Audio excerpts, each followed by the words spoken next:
In today's video, I'm going to teach you how to write a direct message on Slack. Now, whether you're new to Slack or just need a quick refresher, this guide will help you communicate effortlessly with your colleagues. Slack is a powerful tool for team collaboration, and sending direct messages is a key feature that you'll likely use often.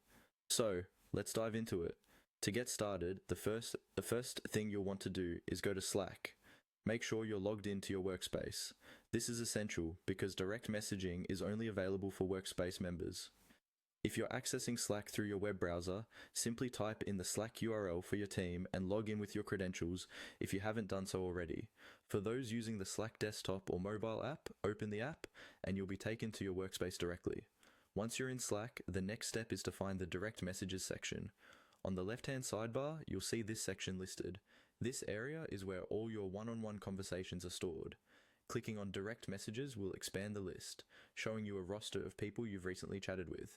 If you're new to Slack, this list might be empty or contain just a few names.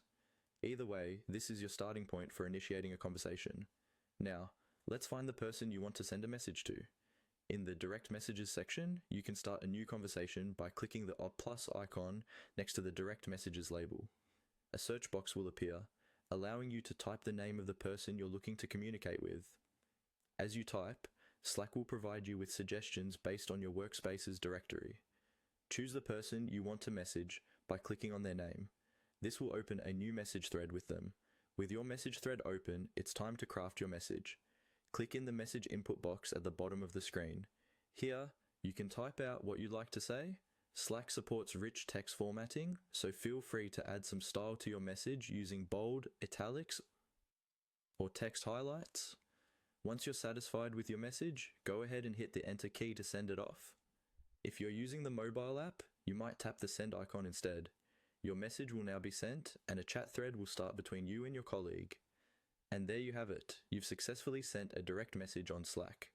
Remember, direct messages are a fantastic way to communicate quickly and efficiently without cluttering up team channels. Thank you for following along, and I hope you find this guide helpful in your Slack communication efforts. Stay tuned for more tips and tutorials on mastering your digital workspace.